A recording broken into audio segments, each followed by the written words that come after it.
What's good, party people? This is According to Woods, and I have the honor and privilege to have one of the stars of Bellator 242. He is one Raufeon Stots. Raufeon, what's good, my man? Man, I'm living good, man. Feeling good. Feeling got back home. Got to enjoy time with the family. Feeling good. Now, obviously, I mean the fight card took place at the Mohegan Sun, so um, empty arena. Did that kind of thwart? Were you prepared for that environment?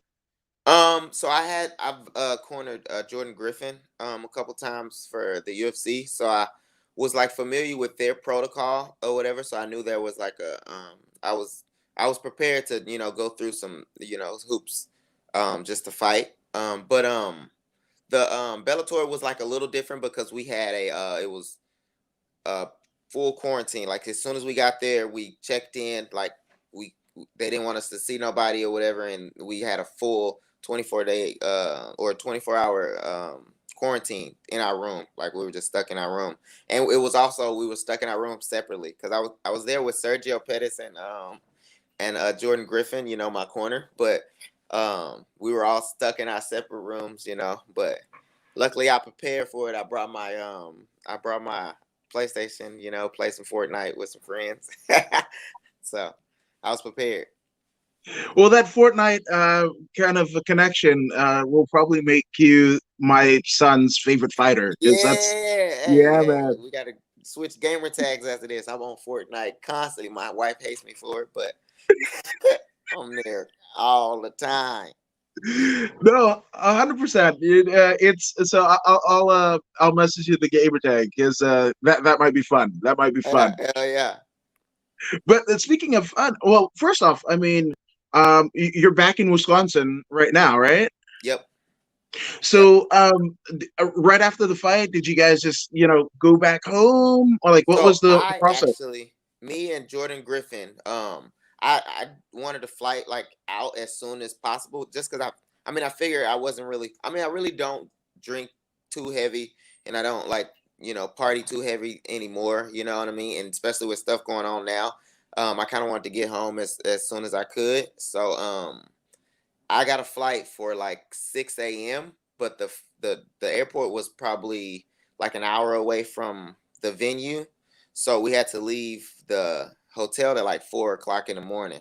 So I think Sergio was done fighting around maybe 12 or so, and we just like stayed up. We just stayed up till 4 o'clock or whatever. We gambled a little bit, we drank a little bit, and ate some pizza with coaches and Anthony and Sergio, and then we went and yeah, we just hung out till like 4 o'clock, and then we stayed up to the airport. It was funny too because the my driver was he was a brother. He was a black dude, and he like blasted old old hip hop, and we was having a good time. We like partied in the shuttle all the way to the airport, so it was fun.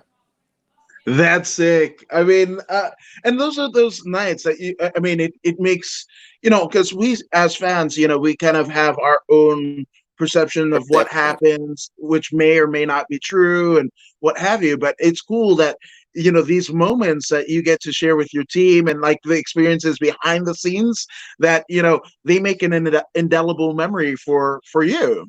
Exactly, exactly. And it's usually like that. I feel like for every fighter, um, like that night, it's like hard to sleep. You got a lot of adrenaline pumping from, the fight, from everything to the fight. So usually you if I don't party, I'm like up, maybe I'm up watching my fight, seeing, what I could have done better. Um, so, I'm usually up, but I don't stay up that late, but that's usually what happens. We just stay up. It's hard to sleep. Yeah. Now, I mean, you almost took like no damage. So it was like Coach Duke and Cushman. Were they just like, oh, back to the gym Monday, or they were just like, No, well, so coach, we talk about it. I'm fortunate. The only time I ever took damage was the time that well, no, I fought and took a little damage, but I usually try to get back in the gym on Monday, regardless. But but they recommend us taking like a week or whatever for yourself, to heal any injuries. Because after the fight, you always say that you don't have any injuries, but most times the adrenaline wear off, and you're like, oh well, I guess I bumped my shin, or it's like relatively small things that hurt. But yeah, I didn't get hurt, I feel like, at all or whatever. Even now, I feel great. But coach told us to like take a week, but I'll probably be back in on Monday. We don't have. I don't know if we have any teammates fighting soon, but I like to you come in and at least drill with guys, and just continue to improve. Oh, that's brilliant, though. I mean, and I mean, it has to be so cool because you have, coaches that have fought before and they know, and especially like those raw days of like the 80s and 90s where you would, take 5 fights in 6 weeks and Yeah, what have my you. my coach too, Coach or Duke Rufus. I mean, they have those kickboxers. Those kickboxers, like they are the toughest people probably in the world, just because when they fight, it's all damage. It's two cars crashing. You know what I mean? So it's almost like they have to. I mean, they gotta take some time for their body to heal, because it's like nothing but bones crashing against bones. You know what I mean? So I'm I don't necessarily take that much damage or whatever, and the coaches do a good job of having us. If you notice, like me and Sergio, or during the fight, we're very defensive aware, defensively aware or whatever. Yeah, we're very offensive, but we're very defensively aware. So we don't take a lot of damage. He doesn't. He does. I mean, he preaches a lot that like longevity is very important in this game of MMA. And so we got to take care of ourselves while we're in there. We got to inflict as much damage as we can without getting damaged. Hit and not get hit is the name of the game. So um yeah, so we try not to. I mean, we, I consider myself to be pretty cute, so hopefully I can stay that way after after fighting. You know what I mean?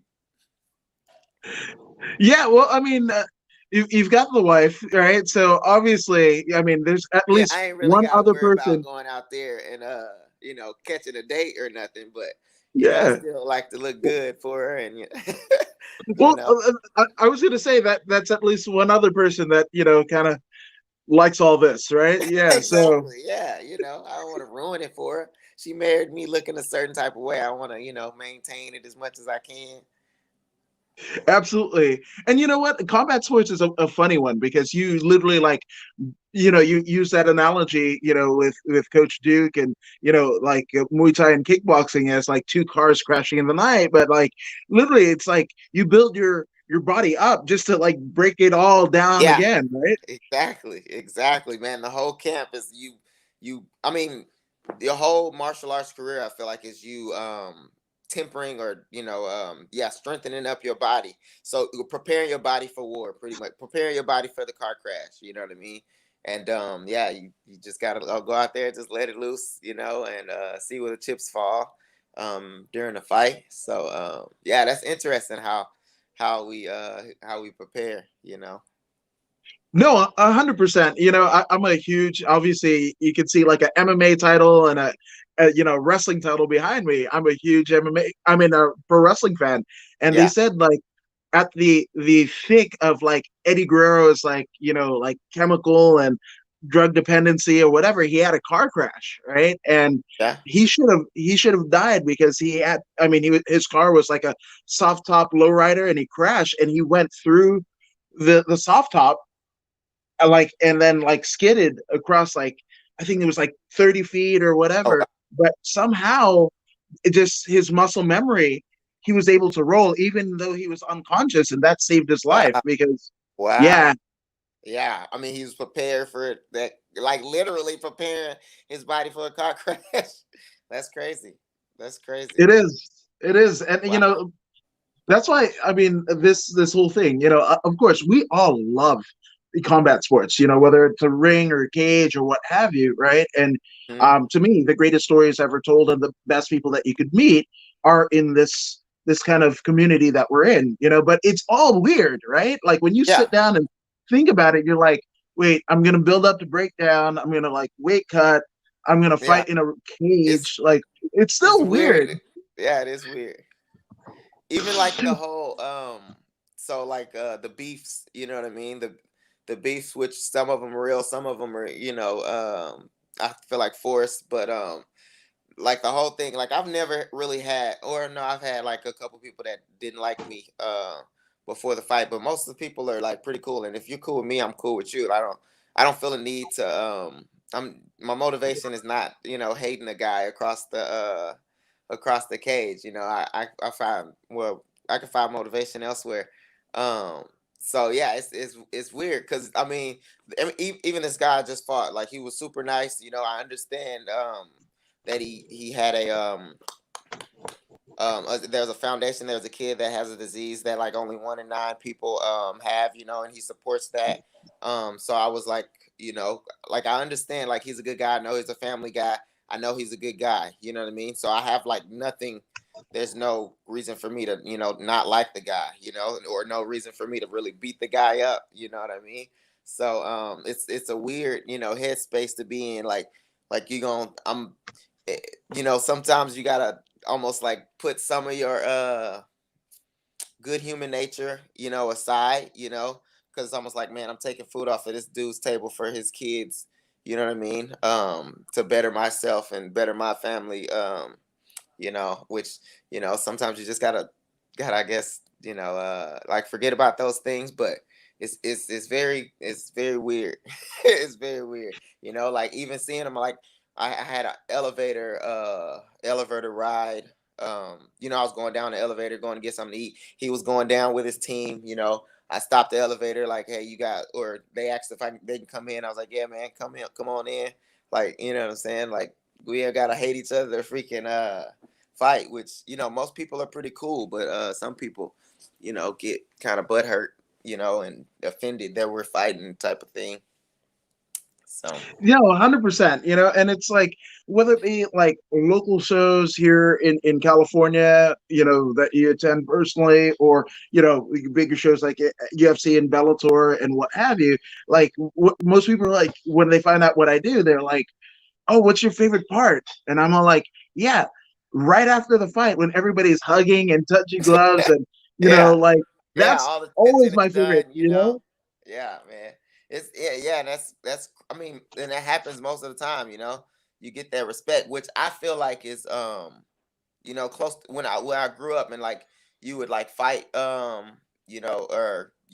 when we're kids or whatever, fight somebody you don't like or whatever. But I feel like always will from my neighborhood, what I'm saying, there was always this mutual respect. Like, okay, we fought, like, okay, we gon' and most like probably 8 of the 10 times I've fought as a kid, like I've become friends with the people that I fought. You know what I mean? Like everybody's around watching you, whatever, you fight them. You know what I'm saying? And then there's like a mutual respect. So somebody, even though if there's a winner or loser, or get breaking up, like you respect that the guy is willing to put his I guess his balls on the line, or his ego on the line, or his dignity on the line. You know what I mean? So it's a weird respect that you kind of have for another person. So you end up respecting them, and being cool with them. No, 100%. I mean, obviously, nobody's going to know, even like your coaches, don't know the exact, experience that you and your opponent went to. Your Yeah, wife does it, your spouses, your kids, your buddies, right? It's just something unique that the only person that is going to kind of, not even the referee, who's the third person in the cage, right? And yeah, it's only you and your opponent that have been through that war yep, together. And what happens in wartime, it's like either you become like the best of friends, lifelong yeah, friends, or yeah. not. Yeah, yeah, true. Like it's a very intimate situation with another person. You locked in a cage with another person for 15 minutes. Like very intimate. Yeah, Absolutely. Now I kind of want to dial it back a bit, because obviously, you know 14-1 as of right now. That's a hell of an impressive record. You fought like, I mean, literally everywhere, like LFA, your former VFC Victory Fighting Champion. Um, but I, I mean, you're originally from Texas, right? And Yeah. so, um, what made you want to start in the sport of combat? I mean, of MMA. So I was like I was in Texas, and actually I started wrestling when I was a junior in high school. So I wrestled. My One of my teachers got me into wrestling from, he was giving out free quiz grades or whatever, and I was struggling, and it was like a science class. So I was like, okay, yeah, I'll go try this wrestling out. So I tried it out my junior year or whatever. Or no, my I tried it out my sophomore year. And then so my mom passed like after my sophomore summer. So going into my junior, my mom was my sole caretaker at the time. Um and she yeah, she passed, and so I went back for wrestling my junior year. I started and did what do you call, I started like halfway through the season after my after football, and it was pretty much, I was just doing it just to kind of like hurt kids, and like I feel like get, some anger out or whatever, so yeah, I was doing wrestling, and eventually I like went to state my junior year. Then I went to state my senior year.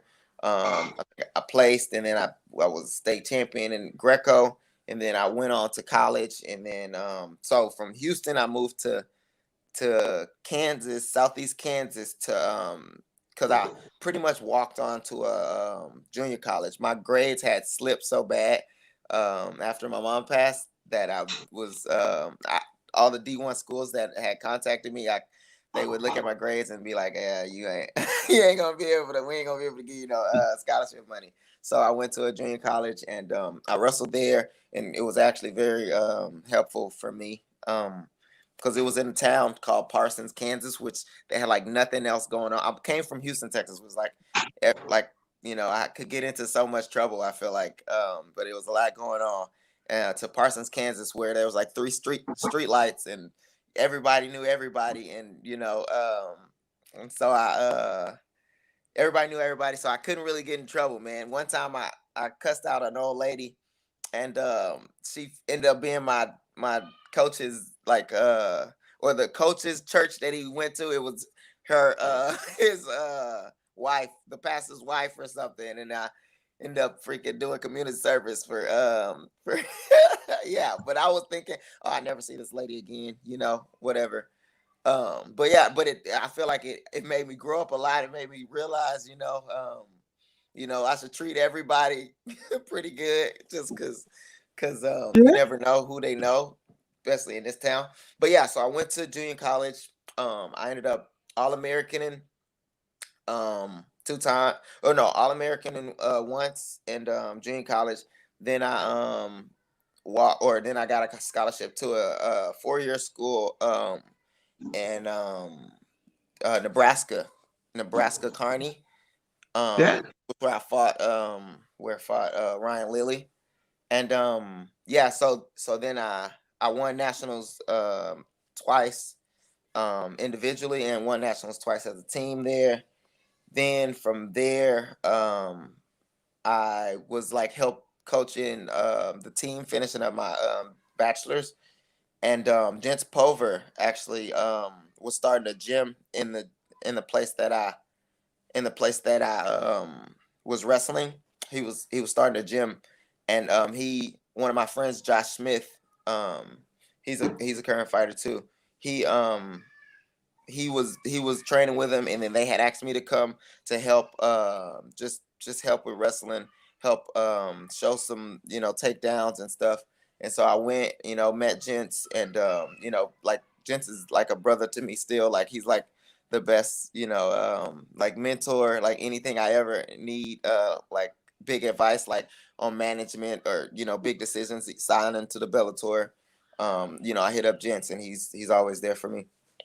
So he was like, he eventually got me to freaking like do jujitsu classes, then got me to do some boxing classes, and then he was like, man, you might as well fight now, He just like feel like he tricked me into to what's the name, but I was having fun, so he got me to do a fight, and then the gym, he ended up closing that gym down, moving back to Iowa to Milledge, Yeah. because he was doing commentating, and so that's why I met like Pat Milledge and Sean West, Eric Shelton, and Junior Hernandez. I was training with those guys for a couple months, and then so Pat was doing commentating for a couple of, or he was doing commentating for RFA and LF, or Legacy and RFA, and then Gents was doing Wimp to Warrior in like Australia. So I was like kind of like there. I felt like I wasn't like progressing like I wanted to progress. Like I needed somebody like watching my progression. So I pretty much asked Pat and Gents like, looking to make a move. Where y'all think I should go? And so Pat Miletich told me like, I recommend you going to Rufus Sport because I feel like you need the striking or whatever. Your grappling's good. You need the striking, and so you should go there. And he was also said, because I was with Josh Smith too. He was like, you also could go to American Top Team. He feels like American Top Team was a good gym there down in Florida.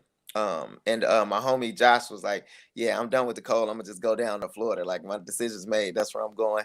And so I went to visit Rufus Sport here in Milwaukee, and yeah, and the first day I was there, I went to an amateur team practice or whatever, and so I was like, and it was a grappling day, so uh, I was like, kind of having my way, or I was kind of doing, what I normally do, and I felt like I was getting the better of people, and then so the professor that I have now, Daniel Wanderley, um he was like, hey, let's go with me around or whatever, and so he went with me, and this was like an amateur round or whatever, so it maybe like 3 minutes, but he tapped me probably like 4 or 5 times like within that round, and I was like, you know what, yeah, this, I'm coming here. If I'm coming here, like I'll be back, if not just to beat this freaking Brazilian dude, that just beat the shit out of me, you know what I mean? Like I got to be back here. Like I understand that their striking is great, but that dude that whooped my ass, like I gotta come back and do some stuff. And yeah, and so I've been there. I've been here in Rufus Sport kind of ever since, and I feel like I've been like super, like I said, with my coaches, even through wrestling. But MMA, I've been like super lucky. Like I had Jens Pover to start me. The first ever UFC went lightweight champion. Not So I with had champion, him. yeah. Yeah, he's the first ever. I had Pat Miletich, UFC Hall of Famer. You know what I mean? Famer, And yeah. I went right straight to freaking Duke Rufus. You know what I'm saying? He's a champ, or he's got so many champions, and so much 9-time Ramadan champion. You know what I mean? So I've been like super super blessed with the guidance I've had. Thus far. No, I mean, I would say it's like the tippy top of in terms of combat sports legacy, and you fall right in line with that. And your wrestling was able to set you apart, kind of early on in your tenure with the gym, and that's amazing. And a matter of pride, like you had to get that Brazilian dude like that. Yeah, I man. love that. Yeah, and I mean he's my best. I feel like one of the best parts of my game. Is my Brazilian Jiu Jitsu now. So I feel like it go hand in hand with my wrestling. And I mean obviously they helped me a lot this last fight. So I'm super happy. I'm here, and I'm always progressing here. So I'm happy to be here. No, absolutely. And I mean it the proof is in the pudding, 14-1. Caswell, a great guy, great fighter, and you look at Davashili. Like you look at all of the guys that you've beaten; these aren't scrubs. These guys have incredible records, incredible MMA pedigree, and I mean, it's you have these competitive, but sometimes it's not competitive at all. It's a utter, complete, and utter destruction.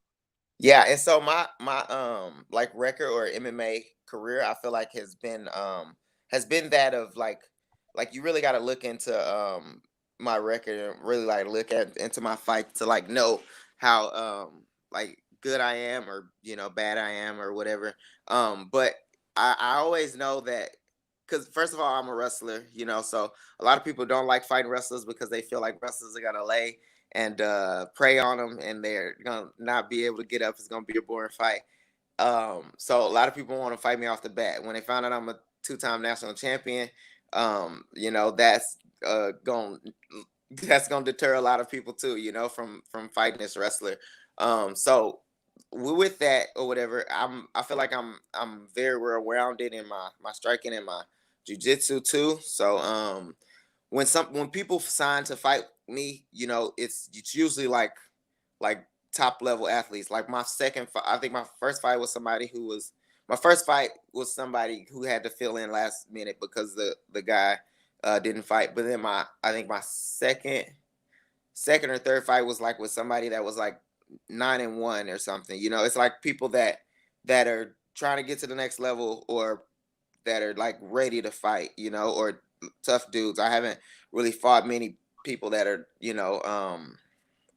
kind of will of the meal or just in the sport, for hobby. So, I always gotta realize that because even the match that I lost, I feel like I didn't take that into account. I always know I'm good, but I didn't take into account that people get up to fight me. You know what I mean? Like I'm a challenge. I'm a lot of these guys' biggest challenge to date. You know what I mean? So like they're up to fight me. Whereas I'm like, yeah, the fight will play out. I was like, yeah, the fight will play out where I'm gonna get my hand raised. You know what I mean? But I got to be ready like from the jump. So that fight that I lost a fight in 15 seconds. I got knocked out. Like the first 15 seconds. So I wasn't ready, from the beginning. If I fight that fight, I feel like again, I feel like I I dominate. But I learned that lesson, I took it moving forward, and I'm better because of it. No, 100%. And Marab Davashili, that's the fight that you're Yep. talking about. I mean, he just fought in the UFC. I mean, Yeah, he's fighting who's he fighting? He's fighting a bigger name. Yeah, no, he's doing amazing. He's got like the most takedowns in a fight, I mhm. believe. Probably leading the UFC in takedowns, at least per fight. So I mean, he's doing really well, and he's really good. He's amazing. Just like I said, like I have nothing against him. I'm very competitive, so I would love to fight him again if given a chance. Maybe a cross promotion type of thing, but no, he's doing really good. It makes me happy to know that I didn't give up, an opportunity or mess up an opportunity against somebody who was a scrub, you know what I mean? So yeah, I mean I'm happy for him, but I would love to, fight that fight again given the knowledge I know now, but that's probably everybody. Oh no, that would be great. You get Coker and Dana White in a room and just That'd be work out crazy. that. Yeah, man. That That'd be I crazy. want it. I want it. But Right. Adam Skip Causey, shout out to Adam, who grew up with me in Inglewood and is doing this Hey, thing out in Las Vegas. But he says you, sir, are super underrated. Super thank you. underrated. Thank you, man. That's awesome. Thank you. Yeah, I feel like especially when you like look at yeah, you look at my record and you look at, who I fought, I don't really fight a lot of, people with a lot of, gimme fights, A lot of my fights aren't gimme fights because, people are ready to fight me. So that means a lot, man. Thanks, bro. Inglewood Yeah, representing, I see. dang right. Yeah. So I mean, obviously this win over Casbell. I mean, it was a striking grappling. Clinic. I thought. So I mean, what was the most exciting thing for it to be over? I mean, was there do you have this like meal that you get into, especially after cutting weight? Like, do you sink into a steak? Like, what is the thing? Or it might be something there in Milwaukee that is just like Milwaukee's You know, own that you you gotta. know, for me, I am a candy. I'm a candy fiend. So I love me some candy. So I mean, I don't really drink a lot. I think my vice is probably candy. So there's nothing really that I'm like, oh, I gotta have this. I mean, I do a restaurant, when I'm cutting weight, I'm like, oh, I need that, you know what I mean? So I'll write it down on little notes or whatever. But they're pretty.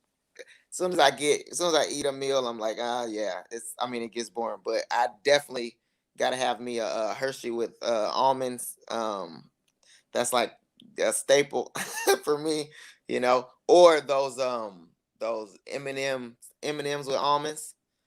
Um, those I get the shareable size bag. I always gotta have those. So that's candy is definitely what I look forward to having. I even have it all the way through fight camp. I ain't gonna lie, all the way through. Like the last day, especially like if I'm gonna go on a run, I'll have pop me a couple gummy bears or something. Um, Candy, but yeah, candy would be it. Well, you know what? I'm a candy fiend too. You look a hell of a lot better than I do. So good kudos to you, good sir. Because it's gone to my childbearing hips apparently. It's a hard Um, life. I gotta make some hard decisions sometimes. But most of the times I'm gonna eat the candy and work out harder. That's just that's the sacrifices I gotta make. no, absolutely, absolutely. But I mean, sacrifices.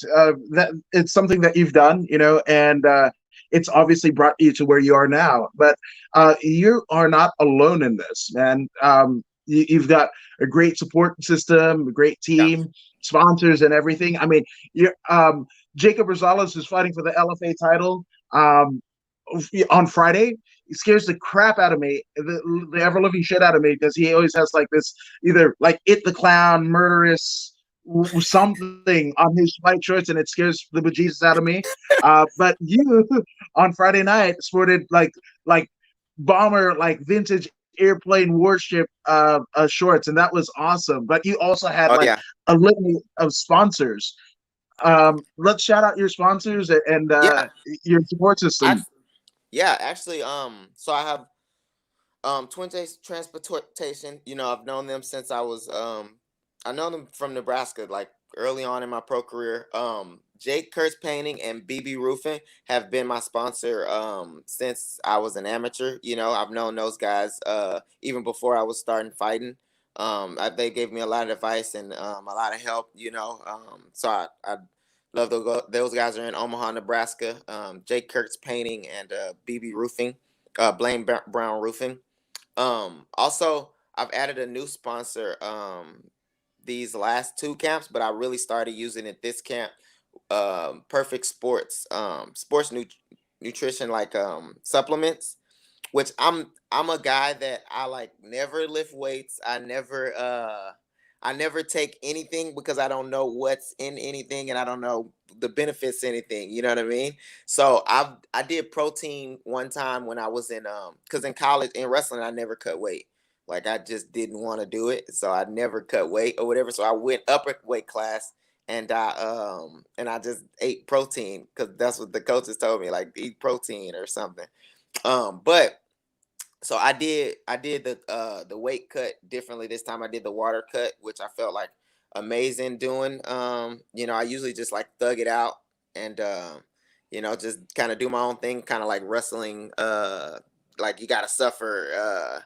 So I changed it up. I talked to these guys at Perfect Sports and I got like BCAAs and glutamine and carbo load stuff to like help with my recovery and help me throughout my camp. And it's like really, I feel like it's just made my I feel like my weight cut it was like that much easier. And usually with my weight cut, I usually I like my energy level is like low, you know, but I'm able to get through training.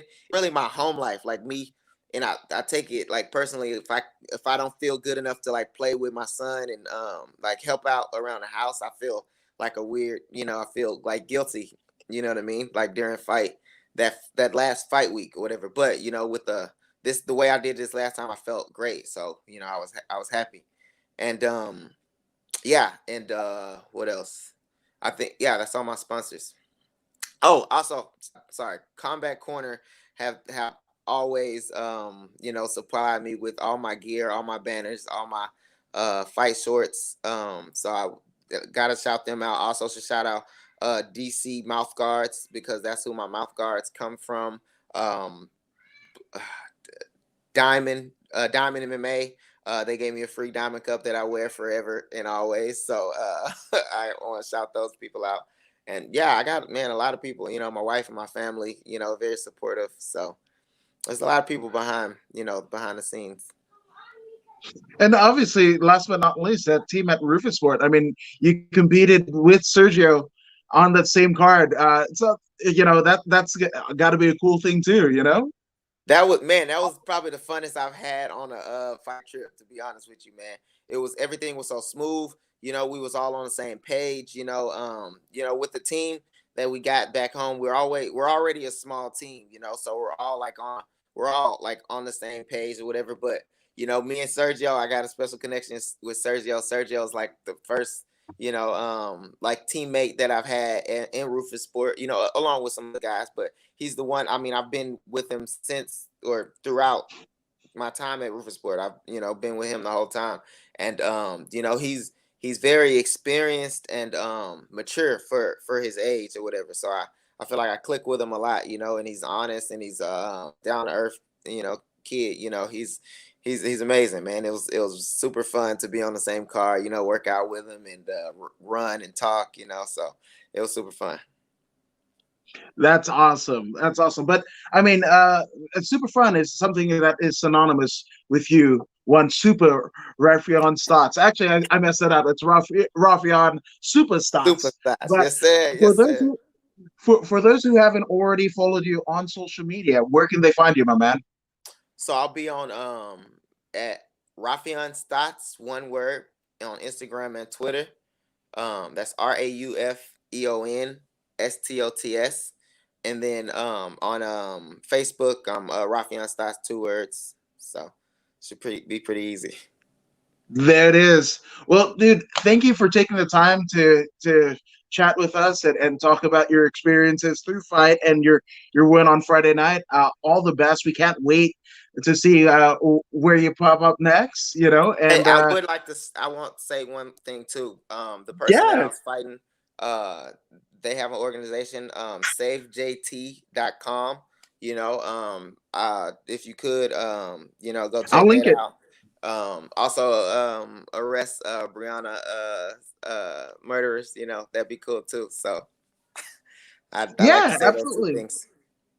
Yeah, dude, Yeah, I'll link Kaz's Cass Bell's website and organization on the link to this. So I awesome. got you. Thanks, man. Appreciate that. See, no worries. Well, we appreciate you again. This has been According to Woods with Raufeon Super Stots, and we are out, folks. Thank you guys for joining us. Later. All right.